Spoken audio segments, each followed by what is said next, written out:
This podcast is brought to you by Craft Beer and Brewing Magazine for those that love to make and drink great beer. Learn more online or subscribe at beerandbrewing.com or find us on social media at Craft Beer Brew.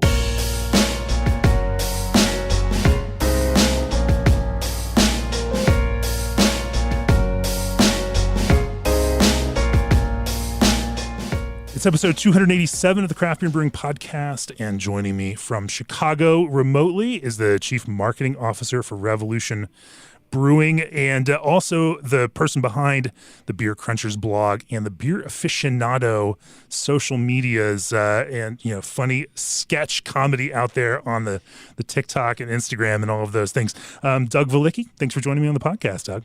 Thanks for having me, Jamie. I'm excited to be here.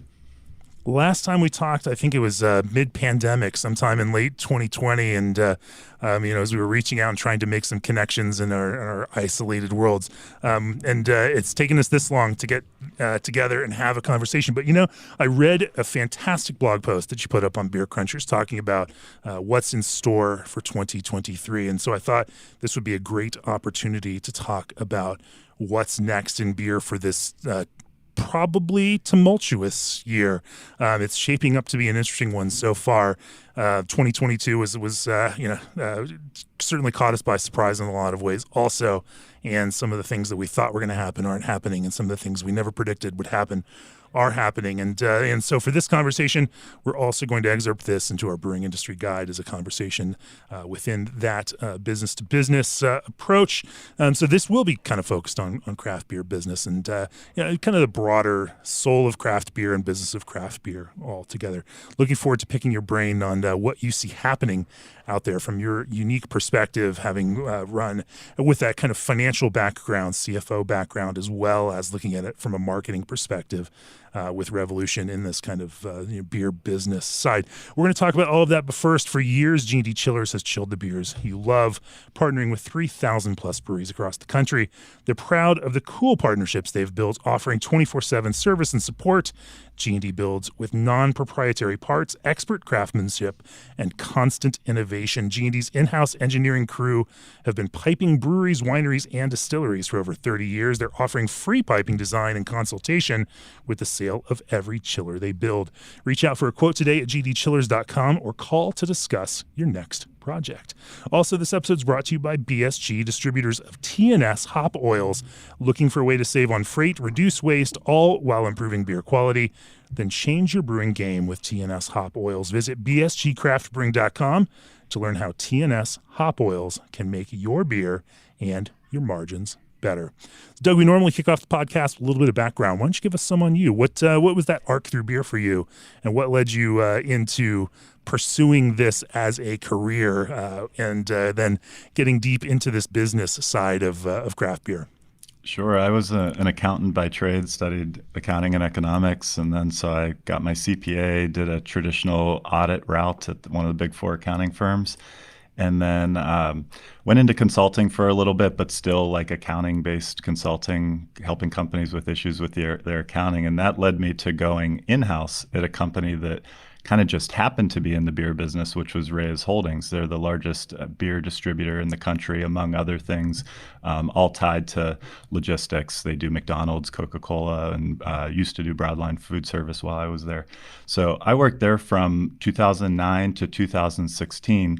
So when I started, craft beer was barely, if at all, part of what they did. And then over those first couple years, especially here in Chicago where I worked, their beer distributors started bringing on some of the early local craft breweries, which in Chicago was us, Revolution, and brands like Half Acre as well, Metropolitan. And so craft beer all of a sudden became part of the culture in the office. There used to always be a rule that if you stayed past 5 o'clock, you could have a beer from the fridge. And at the time, it would be, Miller, Coors, Heineken, and Corona. That would be what was in the fridge, and that was fine for me at the time. But then all of a sudden, we started seeing Daisy Cutter. We started seeing Anti-Hero. And I got the bug early, and seeing it kind of like part of a small shift that company was undergoing, it became a big shift as far as an interest from me. I've always been into better beer, dating back to before it was even street legal for me. But I won't bore you with that story arc. But career-wise, I got the itch for it, and I was involved at their kind of holding company level, so I was only partially involved with the beer side. It was like a quarter of what I got exposure to and what I got to do. But it was great experience. I got to see craft beer and how it got kind of moved around and sold into stores at kind of the highest level by working at this giant company, which is now they're like the sixth biggest private company in the country. But I've always been like a very small business guy, and I always wanted to be more hands-on. And when you're at a company that large, there's only so much you can do that's like hands-on craft beer. So I got the itch as the scene kind of rose in Chicago, where I wanted to be in it. I wanted to be a part of it. So that's when I started, like, I created the social media feeds just to start kind of showing my love of beer. And at the time it was really bad content, but it was just me like learning and just trying to come up with something new to say every day. It was good practice back in 2013 doing this. That eventually turned into my blog a few years later, just trying to layer on more and more, just to showcase what I know. It's like I hate the traditional resume route for applying for a job. I feel like it comes down to a lot of luck, but the more you can have to showcase why you're the perfect person for the job you want. That was kind of a lot of the inspiration for what I did in those early days. And that's what helped me get the job at Revolution, which originally was the CFO, kind of leaning on my traditional experience. But as I was doing that, I was doing kind of these sort of like self-marketing things, but kind of helping market craft beer to other beer fans by kind of building connections with other fans. So I started like building a little bit of marketing expertise, at least in the craft beer sense. Then when I started at Revolution, there's no marketing team in the country at any craft brewery that I think feels that they're fully staffed and has all the help they need. Everybody could always use extra arms and legs to pull off some of the big events they're doing. So I was just always someone who, even though I was the finance guy, I always wanted to plug into marketing in any way I could. And then as some people like left the company and there were like kind of gaps to fill while new hires were being sought, I'd always be the first to raise my hand and would end up like for long periods of time taking over like the development of packaging and social media even while I was doing my finance role. And that's just kind of the quick story of how I ended up going from the kind of head of finance to the head of marketing over like a 6.5 year span. It was very gradual, and now it just became official that I get to just focus on marketing now, which simplifies my life a little bit. So I'm excited. You just worked yourself into the job that you wanted. Just by being, no, it is a funny thing. You look at it now in retrospect.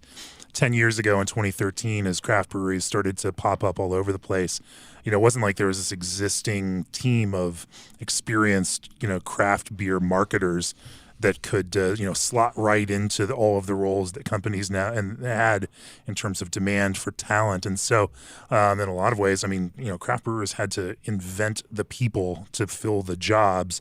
Some people certainly came from parallel moves from other things, but in a lot of it, we've watched the experience now grow over the last 10 years. But certainly in the early days, it was a different kind of challenge finding folks that could get into those kinds of roles. And then, of course, would take the pay cut to do it in craft beer. Yeah. Well, let's talk a little bit about your viewpoint now. And I love that you come at it from both a kind of a rigorous numbers-based, financial, data-driven piece, as well as looking at this kind of big picture possibilities and being able to identify what breweries are doing out there in the market and what they're doing well. So let's talk about some of this. But first, what is AccuBrew? It's an analytical tool designed to collect and compare the information you need to refine your fermentation process by tracking your sugar conversion clarity and temperature in every batch. But why do you need AccuBrew? AccuBrew is more than a glorified speedometer. AccuBrew is an ever-evolving tool tailored to you, your process, and your business. Save time, protect your schedule, and detect problems before they happen. Quality, consistency, and confidence, that's what AccuBrew delivers. Also, at ProBrew, they believe that your brewery deserves equipment as unique as the drinks that you craft. That's why their solutions are specifically designed to help you brew your beer, not someone else's. From brewing to fermenting to carbonating and can filling, ProBrew's customizable equipment empowers breweries to expand operations at their own pace. For more information, visit www.probrew.com or email contact us at probrew.com to learn exactly how they can take your operations to the next level. ProBrew, brew your beer. And scheduling freight carriers should be the last thing on a brewer's mind, so why not trust the experts to handle freight for your ingredients? Old Orchard has partnered with a leading logistics firm in the craft beverage industry to transport your flavored craft concentrate blends. When you order 2 pails or more from Old Orchard, you qualify for freight quotes. To get started, head on over to oldorchard.com/brewer. First on my mind right now, Doug, is I think the news that was buzzing this week, was New Belgium's news about Fat Tire. We've watched this broader industry trend around lower branding. I shouldn't call it that. Maybe we'll call it removing a brewery branding and focusing on a beer brand first and foremost. It's been a big trend even within craft brewers. Obviously, it's worked out great for Firestone Walker with 805 and building a family of beers that are appealing to a different kind of customer set than maybe the more crafty focused consumers for the primary brand on that. With New Belgium, Fat Tire, of course, is an iconic brand. And now when they announced that they're changing the beer in order to be more palatable to a broader audience, it's certainly created a buzz within those fans of the existing beer. I think like we look at Coke or New Coke. I'm not sure I don't know that there's a huge downside on this. I mean, of course, we'll talk about New Belgium in terms of an imperial IPA and building IPA brands later on. But this is an interesting move from your perspective. How do you read this? I see it as that they have this property, this intellectual property that is the Fat Tire brand that probably more than half of the people that buy Fat Tire think that Fat Tire is the name of the brewery. They don't even realize they're buying a beer from this brewery called New Belgium. They think it's just Fat Tire Brewing. And it was massive. I mean, it was one of, if not the biggest craft beer in the country, maybe second or third to Sierra Nevada Pale Ale, not probably less than 10 years ago. And so it's too big to just ignore and let sit on the shelf or let go away and die. But I think the liquid became very stale in the minds of most young consumers in their 20s and 30s. That it's just like, sure, there are exceptions to that, of course, but I feel like the brand stale in what way? In terms of not hitting that more light golden blonde kind of place where you're going to a sporting event or going to a concert in an outdoor amphitheater kind of audience, the kind of beer that they can drink in a decent kind of quantity and not. I mean, what do you think about that? Was feeling older? Yeah, I think there's like a couple different flavor profiles that'll work. There's like the kind of golden ale taste that they're going for now that is kind of like a craftier version of a premium lager. A golden ale can taste relatively similar, especially to a non-brewer, as something at least that would cross over well to something they would like. And then there's, of course, the flavors of IPAs, which are, whether bitter or not, have like big fruit flavors, whether that's citrusy or tropical. To me, Fat Tire's traditional recipe does none of those things. And it's just kind of like the old man, old woman kind of style that is just, there's still people that like it. It's just less and less every year. And it's snowballed to the point where it was like, the brand is still good and has all this potential. It can be so many things, but why not try something different with the liquid and weave a story that has potential to resonate with a large swath of consumers. So yeah, it's more that it doesn't. The old Fat Tire, to answer your question, is nothing like an IPA, and it's also nothing like what sells the most, which is like a American lager or American light lager. Sure, and so I think for craft beer fans of a certain generation, and I count myself amongst that generation, because I certainly did start drinking craft beer in the decade in which they started brewing Fat Tire, or at least started growing it back there in the '90s. It seems. I mean, there's a certain nostalgia, I think, that a lot of us have towards this, and that feeling that something can change.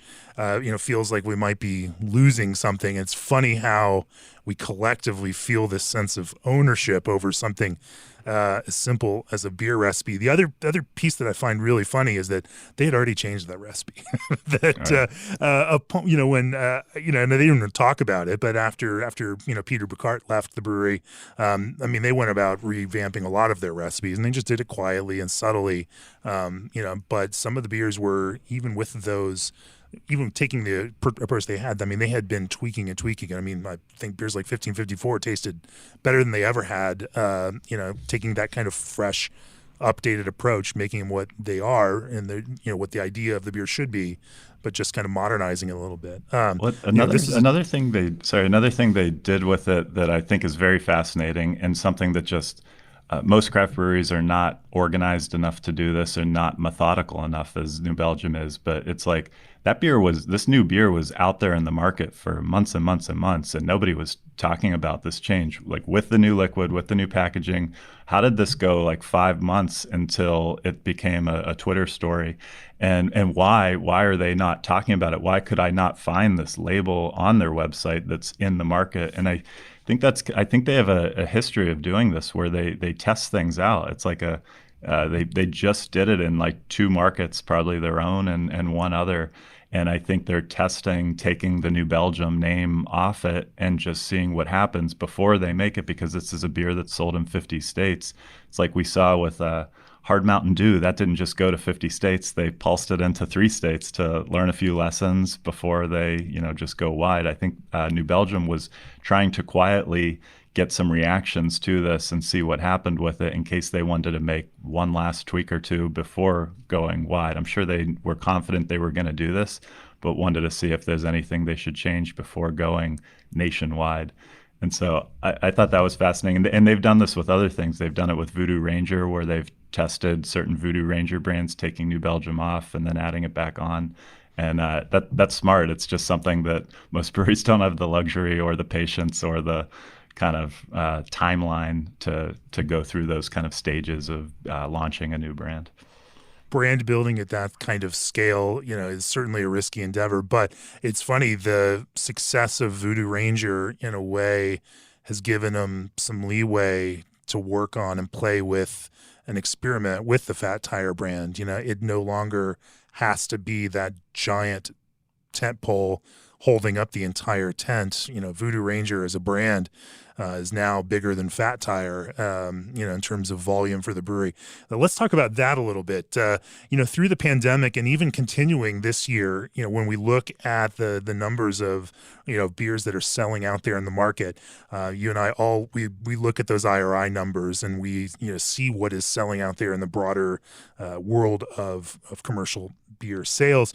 The story is generally not good for every single craft beer brand out there. When you look at those largest brands in the IRI numbers, everyone is declining in a general broad sense, with one exception, and that one exception seems to be New Belgium, which has been able to grow the Voodoo Ranger brand in that. And the strangest story that came out of the pandemic was the growth of their Imperial IPA at this 10% ABV, which seemed to fly in the face of all conventional logic in the beer world that said people want to drink smaller beers and, drink more of them. From your perspective, and this really hit me because last week I got a press release from New Belgium about their new Fruit Force beer. And the line was, it comes in at a drinkable 9.5%, or a very drinkable 9.5%. I thought, this is a crazy world we live in now. From your perspective, how do you explain this? Well, I think that craft brewers for a while were pushing an agenda and skewing too much toward what the brewers and what the people that work at a brewery all day, every day want, which is lower ABV styles. We're kind of the decision makers on what we make and what we prioritize. And so I think there was probably a widespread overdoing it on low ABV styles and trying to hope that narrative would play out, that the consumers would want the style of beer that is also what we want to drink at the end of the day while working at a brewery. While on the other side, I think consumers, and especially the hyper-engaged craft consumer, the loyal ones that go to the store every week and pick up that same beer or a beer from the same family or of beers within a brewery's portfolio that are just really loyal.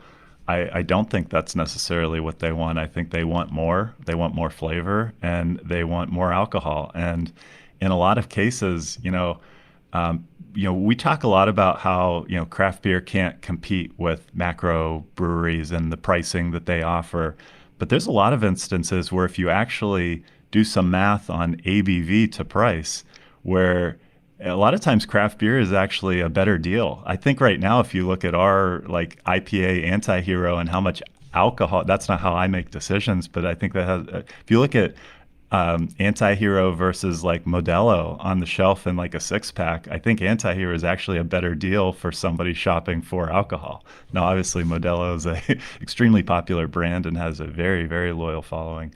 But I think a lot of people shop like that. And I think New Belgium, I said this in my blog post, well, everybody was going low quite a few years ago. New Belgium decided to bet on high and use their scale to offer pretty high imperial IPAs at a lower price than we're used to seeing, and it worked. The buzz to bucks ratio is definitely in their favor on that one. I think you're right. If you're gonna command a premium or a kind of a mid premium price for a product like that that's out there in grocery stores, and especially through the pandemic. I mean, when people were trying to be efficient and you were living at home, working from home. You have a limited amount of fridge space. I mean, it's a weird one to think about, packing the most ABV into the smallest footprint within your refrigerator, but that's exactly what they were able to do. Thinking about that brand now, I think their entire, I mean, that's more than half of all Voodoo Ranger sales now. Last I heard, it was over 300,000 barrels of just that one beer coming out of the breweries, which is just a wild thing to think about for that. Well, let's look at the flip side. That session IPA piece is something else that you talk about. It's it's something that we all thought there might be more opportunity in, and it certainly grew. Maybe only on the backs of one brand, Founders All Day IPA, and then others that were trying to kind of occupy that space also. But that seems to kind of have hit its plateau and is pulling back a little bit. Yeah, it's theirs has been down a sizable amount. Still, nothing that they would, not to the point where they would move away from it. Just at the point where they need to throw new things at it to give it a boost, which they've done with some line extensions. We put out a product probably I want to say it was 5 years ago called Everyday Hero. There was an IPA that's still around, not for much longer, I don't think, but. We tried the 15 pack, and it's not that it didn't work. It's just that when you try to go that low on price and offer consumers the economy package that gives them like a bunch of beers for a much better price, it's not that like it doesn't have a fan base and that people weren't picking it up every week, but you need that to really hit a certain number of amount of volume to make sense. And for us, it was just like kind of hovering around as like the eighth most successful thing we were doing out of like 12. And for a beer with those kind of different economics, it really needed to be like fourth or higher for it to make sense for us to do. Otherwise, it just became this thing that we kept making that just wasn't, the numbers just weren't adding up for trying to keep it fresh in the market, not always going to be cold, and was it selling through fast enough that we felt comfortable that the beer was going to be in good condition in all instances when people eventually, when it finally made it into someone's fridge and into their mouth.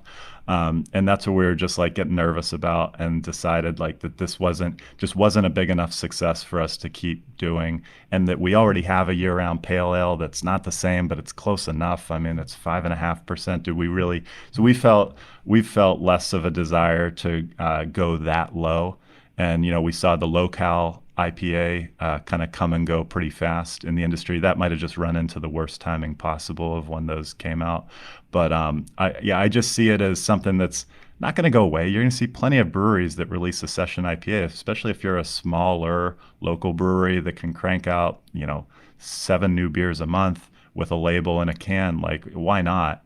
But I just mean as like a big kind of top 100 kind of brewery, is that going to a trend we're going to see a lot of press? We're going to get press releases on of like so-and-so releases new session IPA. That's where I think that there's better opportunity elsewhere. and not trying to play in this go low space.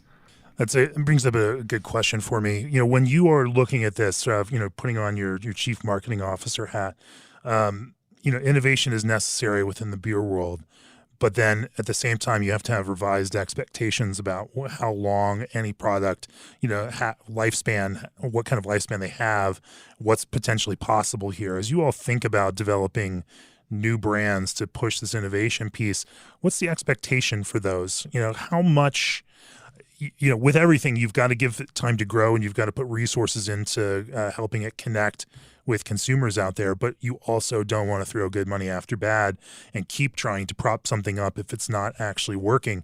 And at the same time, as we see, some things come and they go pretty quickly, and that's just the nature of things. You can make some, Not Your Father's Root Beer had its moment where it was the biggest thing ever, and then now was supplanted by seltzer, and even now seltzer is starting to see some, it's starting to feel a little bit older, and but from you looking at what is this lifespan of a brand, typically from your perspective, how what's that build phase and what's that kind of maintenance phase, and then when do you know when it's time to to pull back and try something else?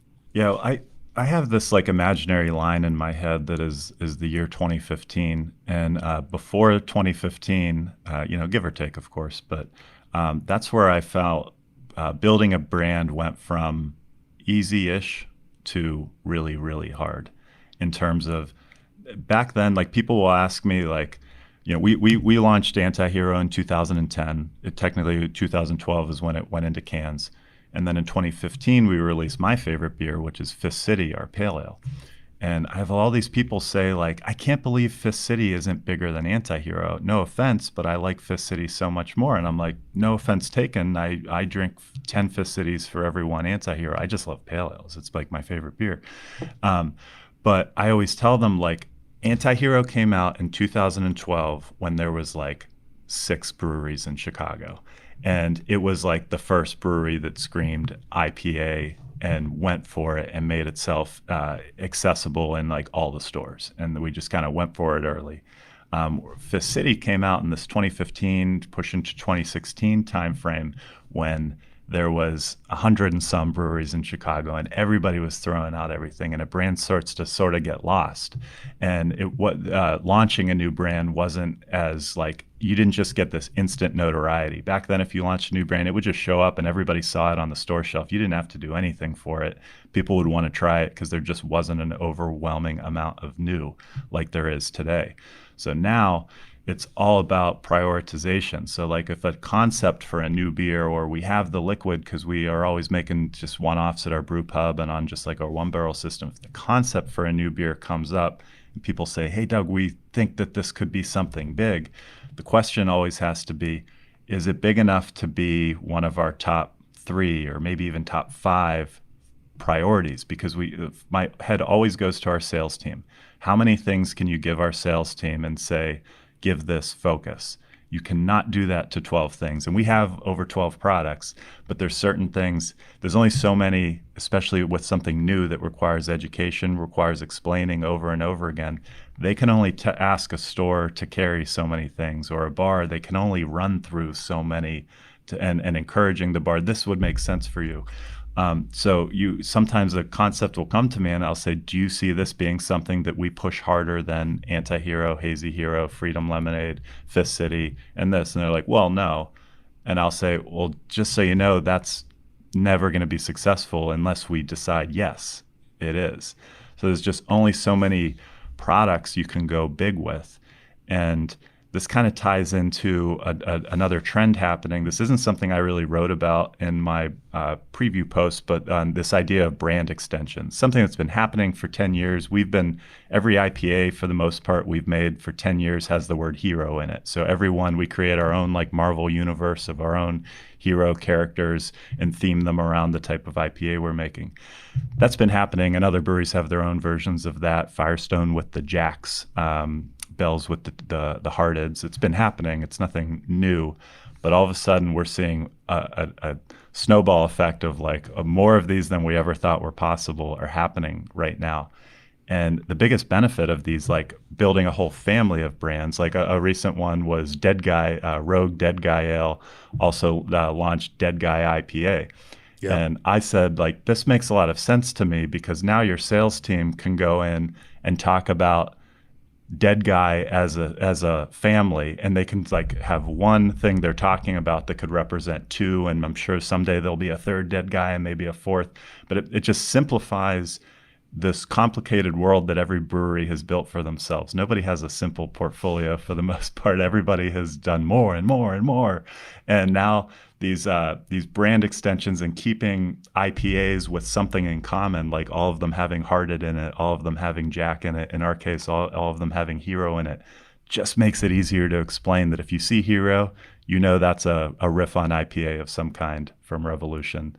And so that's something we look for with our new brands. To come back to your original question of how do we help give this life, is it is very helpful to help tie it in to something else you do, because at this point people are so lost and overwhelmed with too many new beer brands. So how can you give this new thing something familiar with something else you've done that they know they liked? So if you liked this Hero, there's a decent chance you might like this one too, because they have that word hero in common with it. And it's hard to build that kind of baseline familiarity out there in just a general beer consumer audience.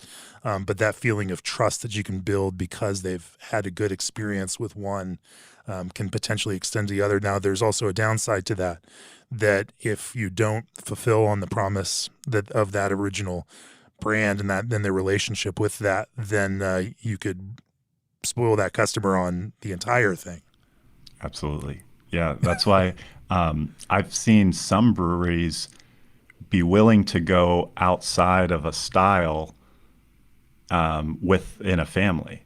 And so an example of that I very well might have been successful at, so I don't, it might be too new to know, but like Sierra Nevada, to bring up one that everybody's familiar with, you know, they have their little things. They have the hazy little thing, then they made an imperial little thing or something like that. Big little thing, yeah. Big little thing. But then they did wild little thing, which was a wheat beer. Now it's probably a hoppy wheat beer, so it probably has some familiarity to IPA, but typically your wheat beer is not branded in the same like family with the same look and the text in the same place, the same type of design, just a different color.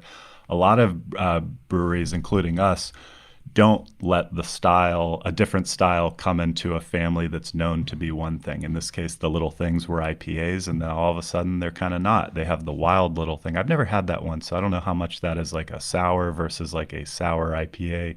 I'm guessing it's more of just like a sour. So they break, these aren't the rules. There are no rules. My kind of rules are like keep the families within a certain style of beer so that you don't do what you're saying, which is potentially disappoint someone who's just trusting you.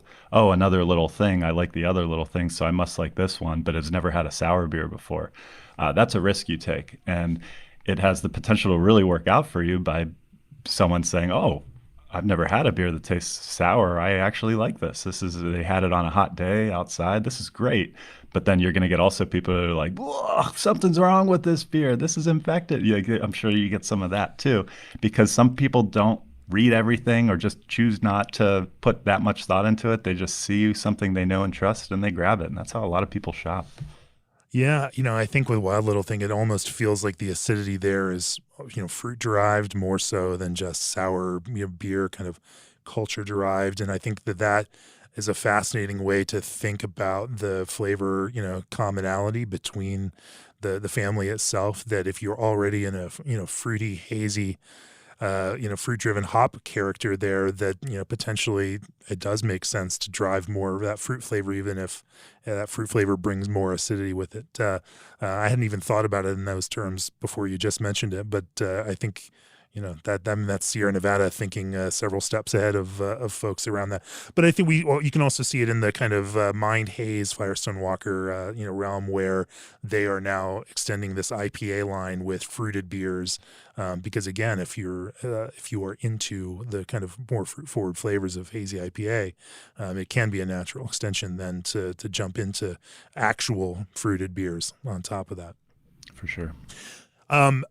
I do think that that's interesting that you draw that line at 2015, because even amongst what we might call more hyped, smaller craft brewers, they will also say the exact same thing to me. That if you wanted to create a Trillium now, it's really hard to do that. You could not create a treehouse now.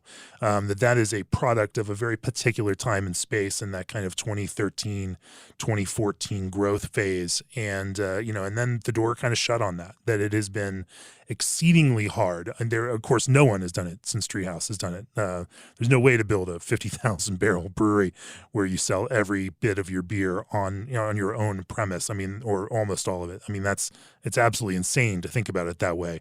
But some of that opportunity that existed in that 2012, 2013, 2014 space, really those opportunities, they just got too crowded after about 2015, and we just haven't seen another brewery be able to do that kind of thing since. But it is interesting to think about it in that time since. Let's come back and talk about a few more things. Obviously, cold IPA is something I want to talk about. Before we do that, from the rotatable pickup tube on Rogue Brewing's pilot brewhouse to the integrated hopbacks on Sierra Nevada's twin prototyping brewhouses, SS Brewtech has taken technology they invented, working with world-renowned industry veterans, and made them available to every craft brewer. To learn more about SS Brewtech's innovation list, head on over to ssbrewtech.com. Also, have you heard of Christian Hansen?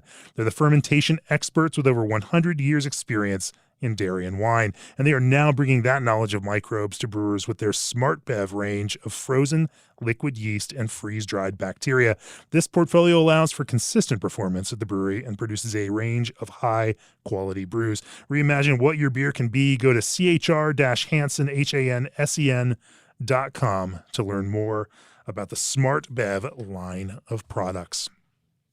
So what's your take on cold IPA? Well, at the risk of angering some of your audience, I've been very pro cold IPA. I even more so that is that a risky stance to take? Because I love cold IPA. I'm fanatical about cold IPA.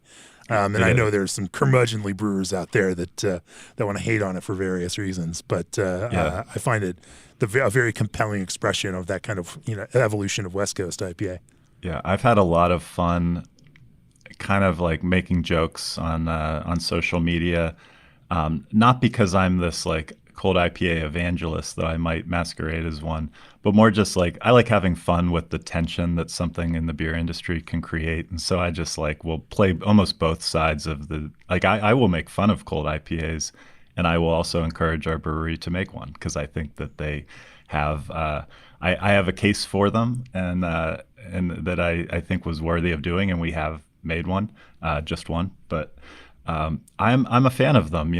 Like where to start, I have a couple arguments for them. One is that, the term IPA has evolved so much, and the umbrella of IPA, of what IPA can be. To me, it like barely, maybe technically by the TTB standards, but does it even mean India Pale Ale anymore? Are hazy IPAs India or pale? What is IPA? It's the three letters have taken over. And there's probably other things in this world that are like good examples of this, where people say IPA and they know IPA, and there's probably people that have no idea what that even stands for, nor do they care. They just know that they like these hoppy beverages. And I don't know why sour IPAs didn't catch more heat than cold IPA, but it does tend to come down to this ale versus lager yeast. So to me, like, the definition of IPA became more of a hoppy beverage, but I know it does technically still mean ale. And in most cases, yes, you could do a Kolsch yeast and make it still technically an ale. But in most cases, these are using like a Pilsner yeast. And I love the educational moment that is happening when anybody curious who's dabbling in the IPA world, which is such a high percentage of craft beer customers, who follows a brewery's rotating series, their brand family of IPAs. And when a cold IPA comes out, it creates the natural question of, cool, I'm going to buy whatever the heck this is, but what does cold IPA mean? And you say, oh, well, this one uses a lager yeast and those ferment cold. And when you explain that, and that conversation is being had across the bar, it's being had on social media descriptions, all of a sudden there's this kind of slight leveling up of consumer knowledge, of getting that aspect of what does make an ale different than a lager. So many people don't know that. Most people don't know that. And that's okay.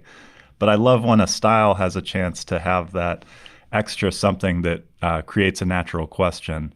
And to me, this is like, so many brewers, it's like if you want lagers to take off, that's not going to happen in 1 year. It's going to happen very, very slowly over the course of many years by doing lots of different things to create these little educational moments here and there.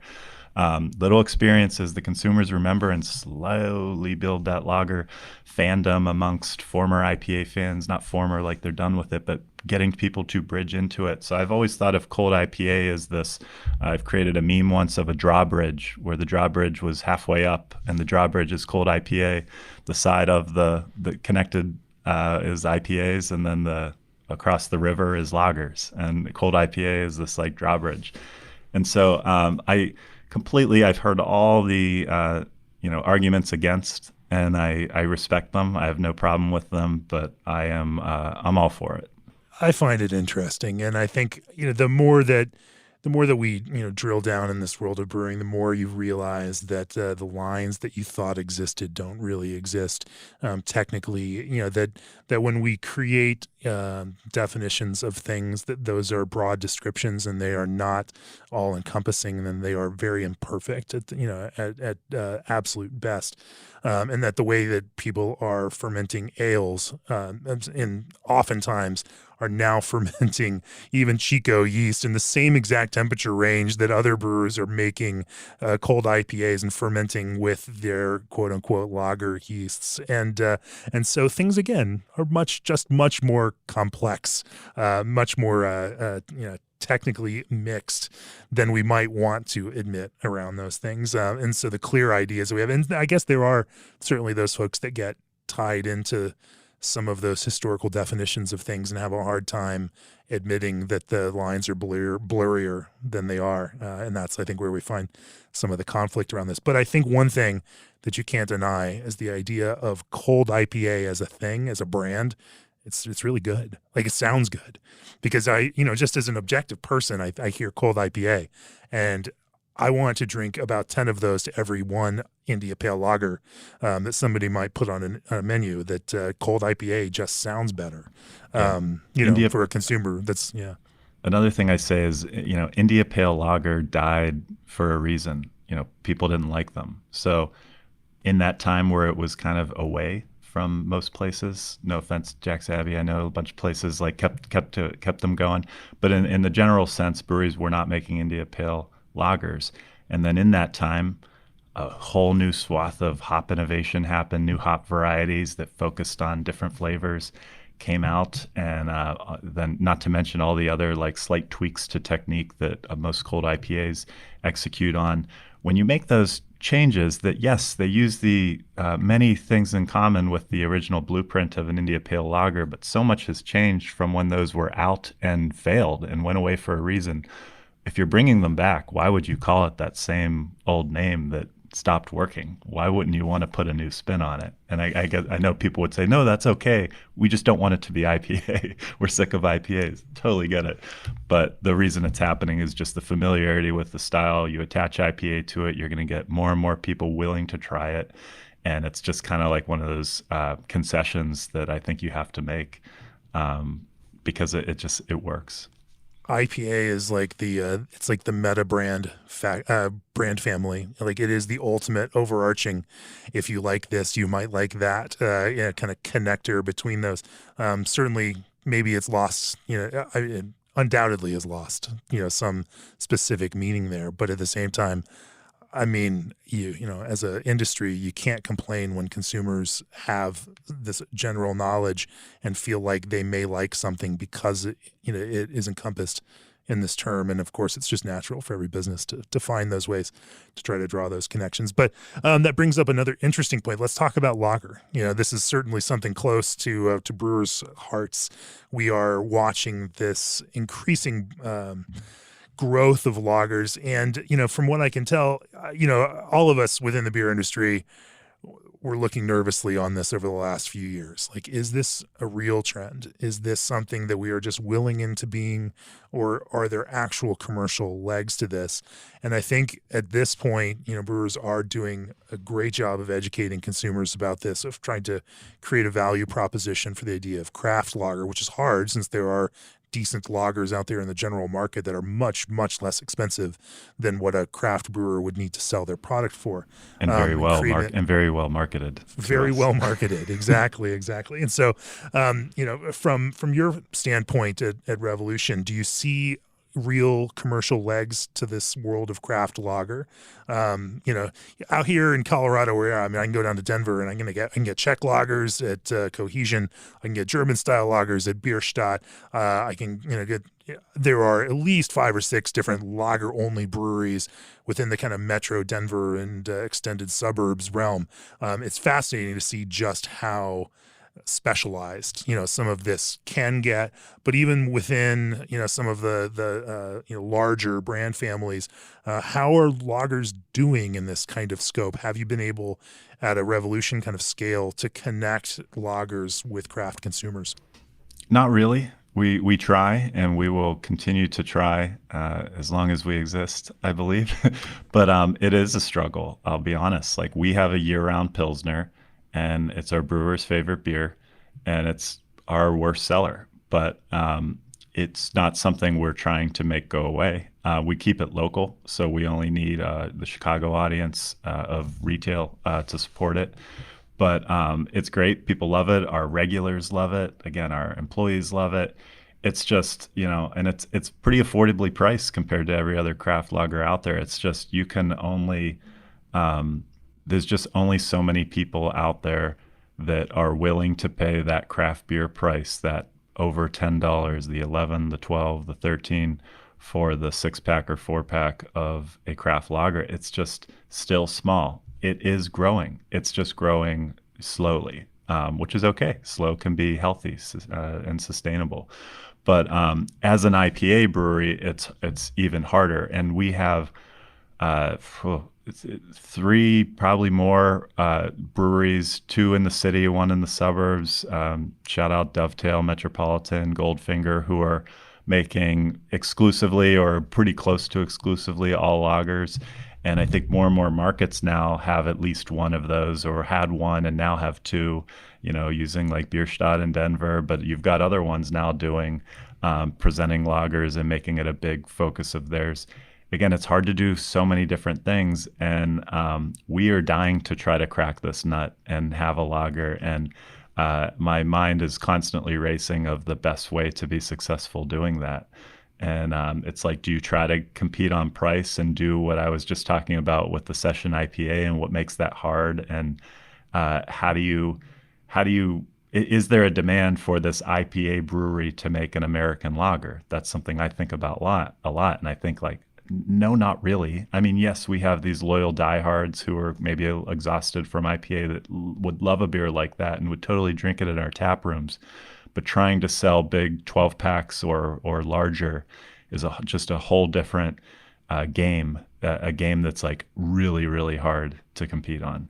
So is lager something that you need to then think about a different format for selling it in? I mean, the consumption mode for lager tends to be something I want to drink in some sort of quantity, and so sporting events, or it can be a nice thing to drink along with a meal.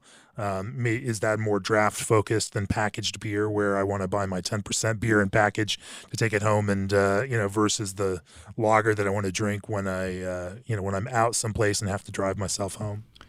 Kind of. I mean, it's like if we're talking about draft and at a restaurant, like, hey, maybe they would like your craft American premium lager, and they'd be willing to have it on, but do they already have your IPA? And if they make that switch, is that actually good for business? Because they're not going to want to pay the IPA price for that keg, because they're not going to be able to charge the IPA price on their menu necessarily. And you're like, wait, am I hurting my business by doing this? So it's like, you want to go after the places that don't currently support your existing, and you have to identify that opportunity and say, is this worth it? If we give focus to this thing, which typically, and this is where I'm talking about like doing a more traditional light lager. I'm not talking about doing like a big strong Bock here or like a Yeah. Dunkelweizen. I'm talking about like trying to hit that more mainstream audience that drinks Coors Banquet, Miller High Life, maybe even like Pabst and their nostalgia brands. I love all the branding on those. If you're trying to do your own version of that, I think about that a lot. We have awesome liquid that could be that, and we have some on draft right now. And it's something I think about every day. Of like, how do you invade that turf? And I don't know how you do it. I'll be honest. I don't know if it's a nut that can be cracked.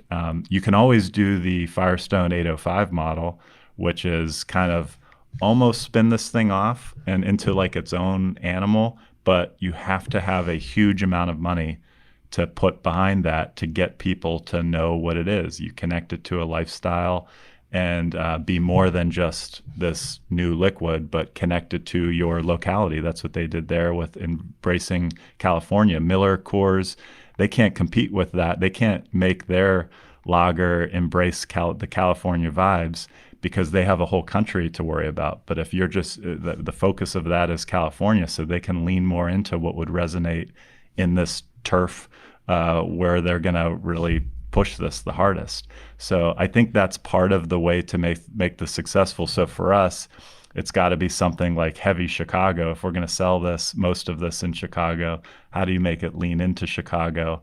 And I think that's the best way to try to get I think that might be the only way to get a Miller Coors, Pabst, someone like that drinker to drink your kind of better, more premium, maybe less not adjuncted version of an American lager. You know, hit that premium, hit that local, and make the brand be something that would resonate especially to local people. It's been fascinating to watch this, and you write a little bit about this in your preview. That and we've written about this in the Brewing Industry Guide, in particular, watching craft brewery brands create separate lager brands that somehow feel that make some appeal to a retro appeal. That maybe they're reviving an older brand. A lot of it is centered, I mean, within craft breweries trying to compete with Narragansett and this kind of accessible, historical beer that feels like it's, maybe even feels like a PBR and appeals to that hipster without it actually having the same kind of, even though it's made by a craft brewer. In a lot of cases, like we did, a profile of DC Brow, and rather than take on contract brewing, they decided to create a revive, buy rights to an older beer brand and bring out a lager based on this kind more accessible, lower priced lager, one that's stuck in the cases next to these other accessible lager brands rather than stuck in the craft case where with more expensive beers. And so it's priced differently, and it's definitely a volume play. But Montucky Cold Snacks is another example of that. Classic City Lager, from Creature Comforts, another great example. We're seeing over and over again craft breweries try to create some more historically minded, more typical beer flavor, typical beer imagery kind of brands, so that these things can appeal to a different kind of customer. I think the mistake they're making is it's almost like our 2015 imaginary line. And it's hard to compare yourself to this brand that has had 40 years of brand building behind it, and most of which was in an era where there wasn't too many beers. There wasn't this overwhelming number of beer on the shelf. So if you say, yeah, we're going to make the next, we're going to be old style. It's like, no, old style was the beer of the Chicago Cubs for how many years? Like, everybody knows what that is because of years, decades of work that was done, of brand building that was done. You can't just make that and have like a 1 year of patience for it to work. Like it's not because it's not. And but if you come in with some kind of big, long 5 to 10 year commitment, knowing that we are going to lose money on this lager in year 1, probably in year 2, and then maybe in year 3 or 4 is when we're actually making money, because we realize the only way this is going to work is if we invest, and then we can kind of pull things back. We've got a penetration into the market. We've got a consumer base that is now loyal, that's buying this beer on the regular. And it's just really hard to do that now. It's hard to be that patient, but you kind of need to be if you want to try something new. Sure, sure.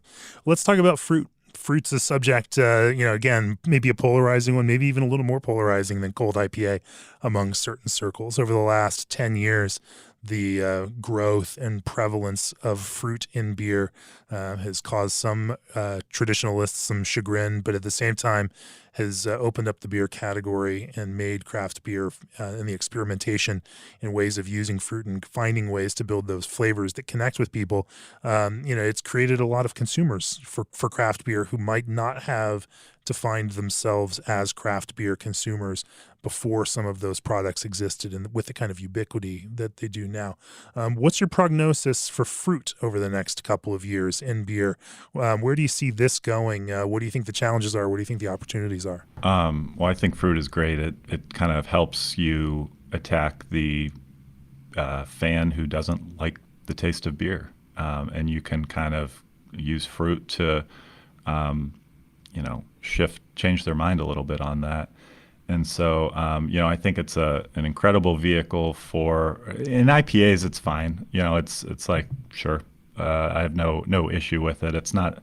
We've made plenty of fruited double dry hop beers, but we also kind of stopped about a year and a half ago. We just were like, we just kind of moved away from that, and nobody, for the most part, seemed to care. So we moved on, but we use them for our sour beer. It's probably after our IPAs, our second biggest priority is a line of beers we have called our Freedom Session Sours.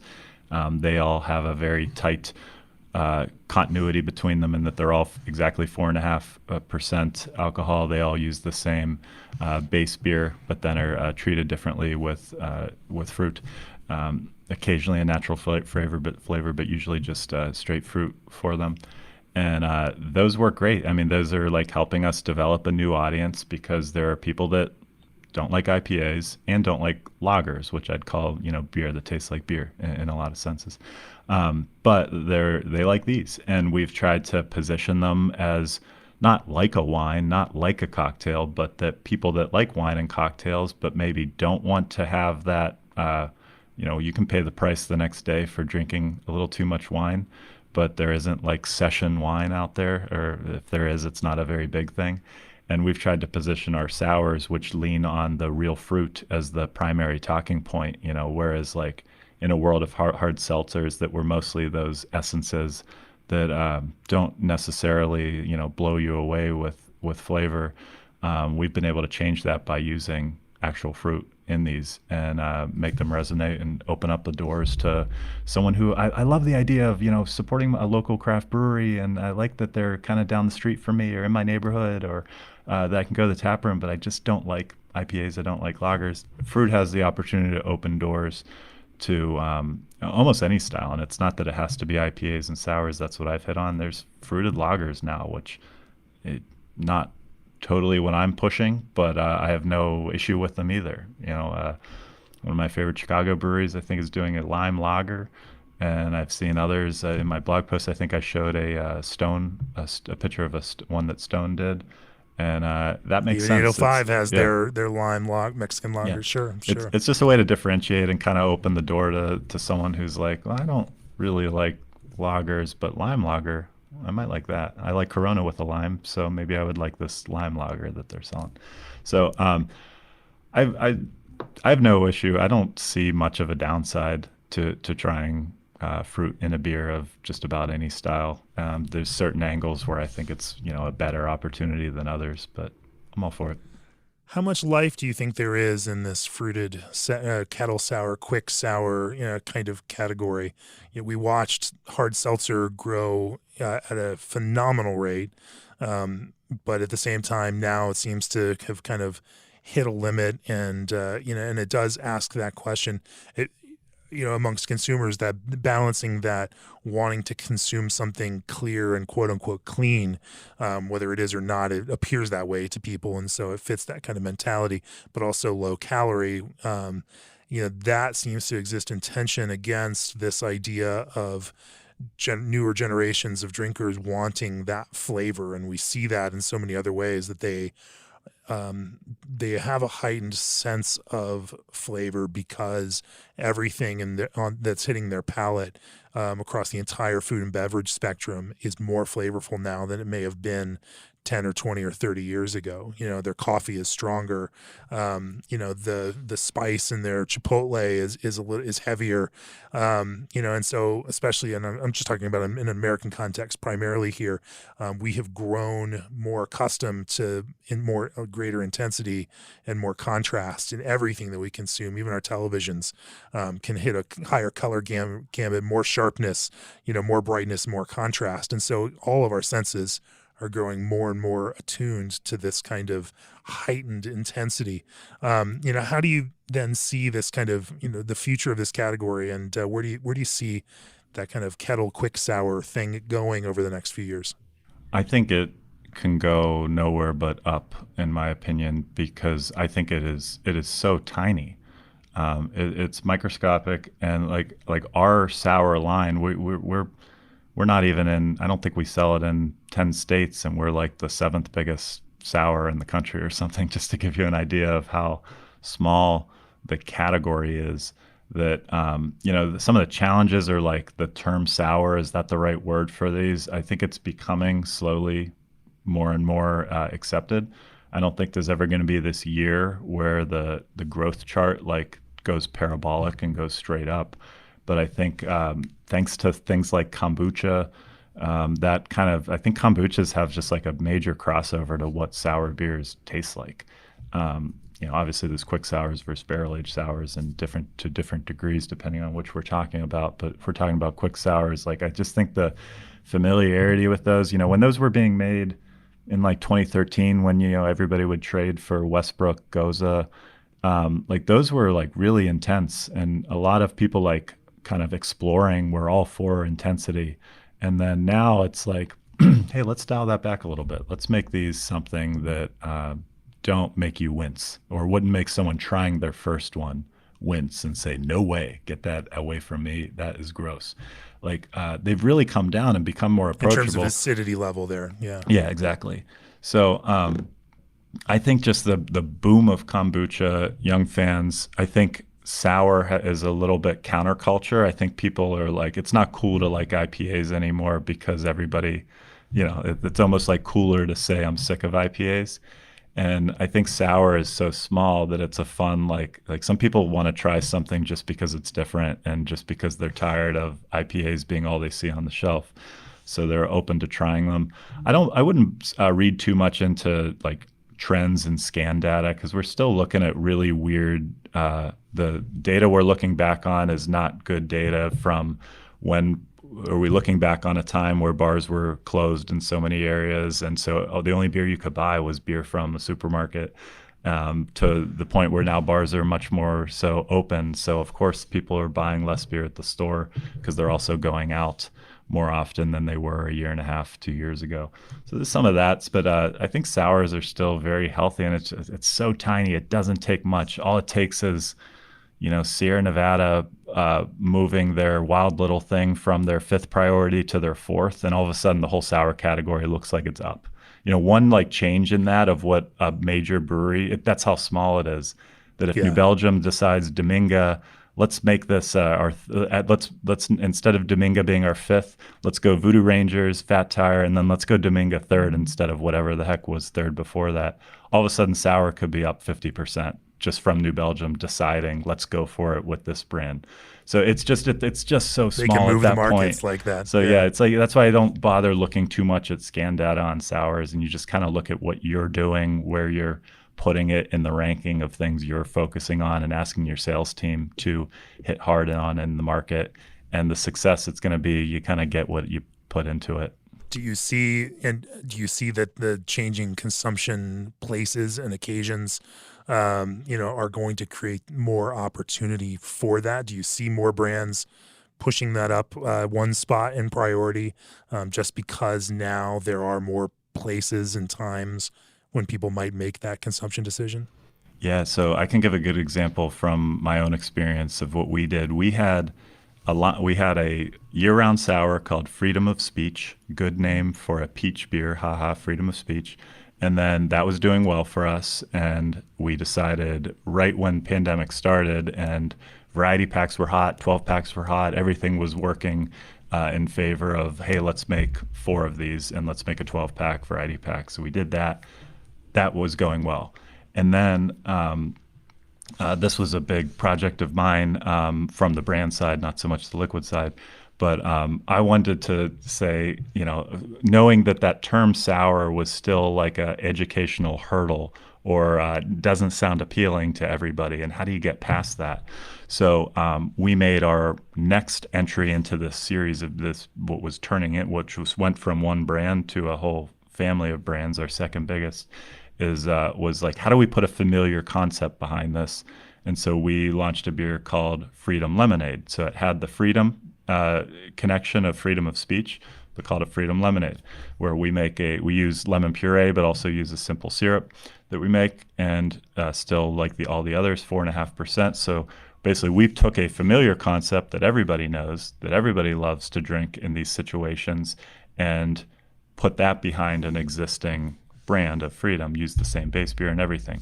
So by adding that familiarity to it, all of a sudden you get people who realize how much more authentic lemonade tasting this is than a shandy, which was typically our main option for someone who wants an alcoholic drink but likes lemonade. It was like shandy, shandy, shandy.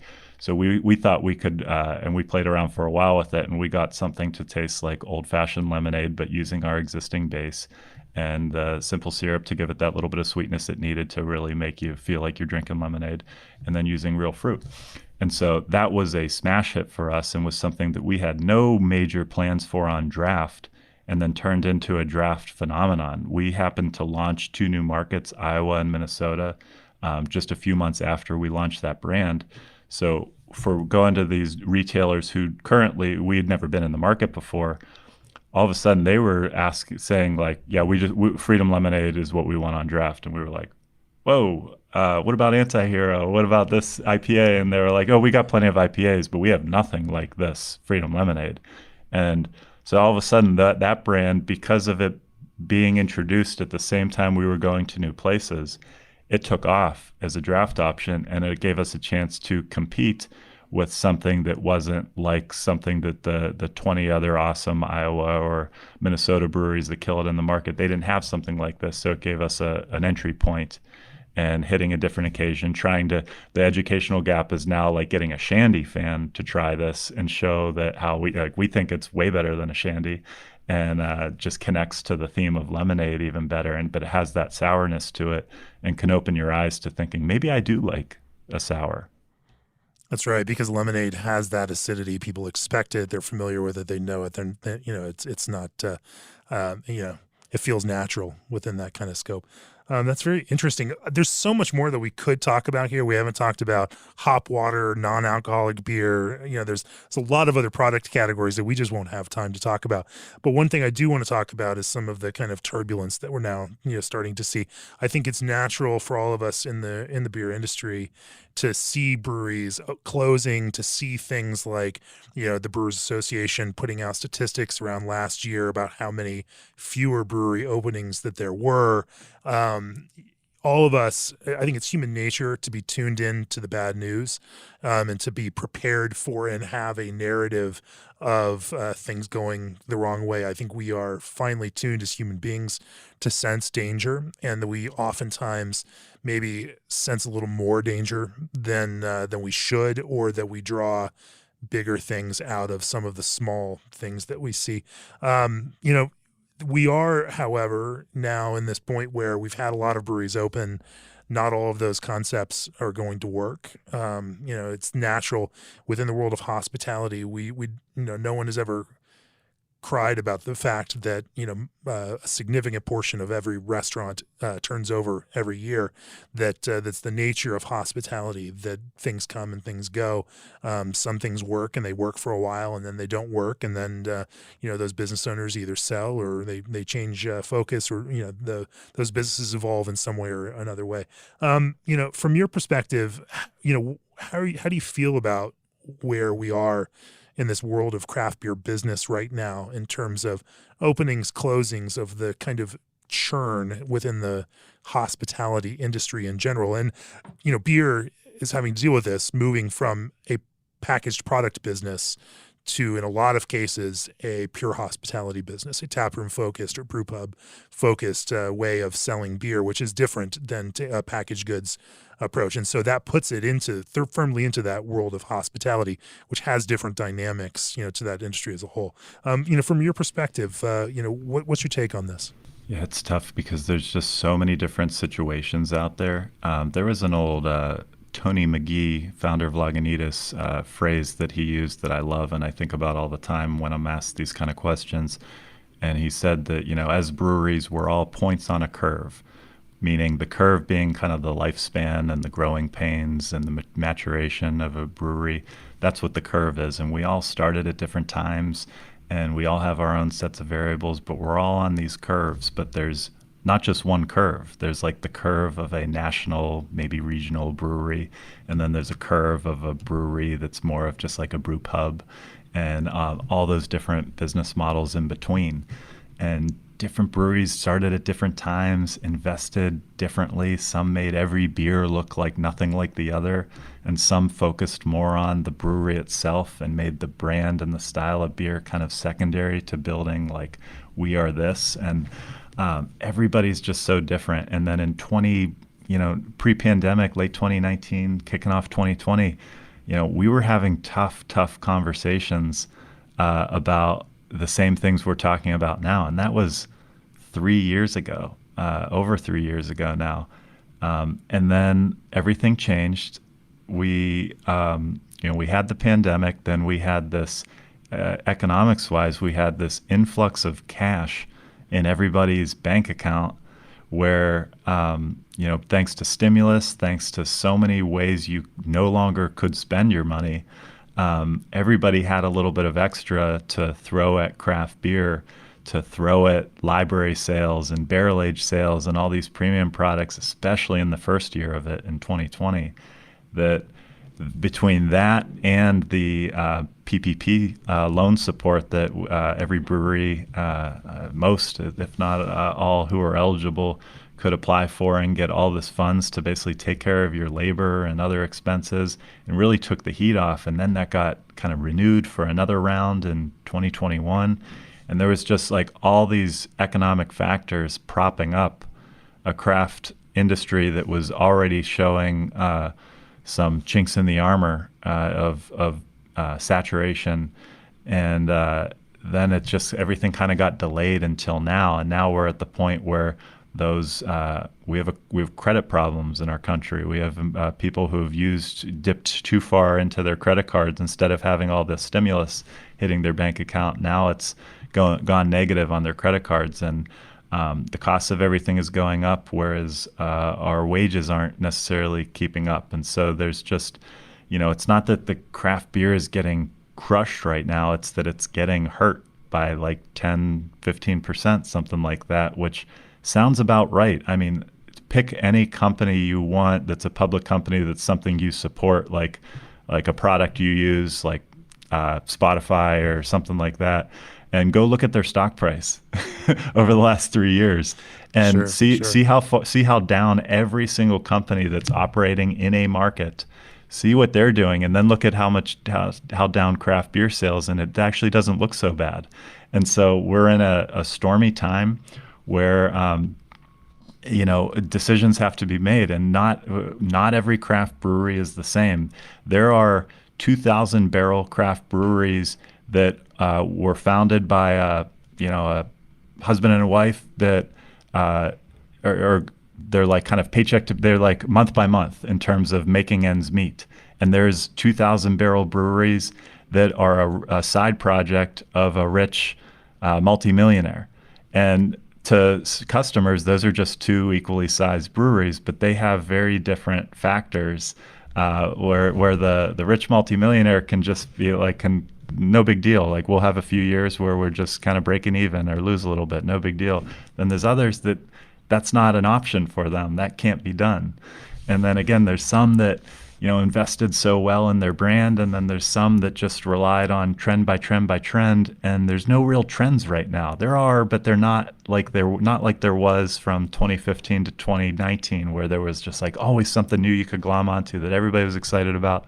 And it would, keep interest keep everybody thirsty for the next thing. That's harder than ever to do now.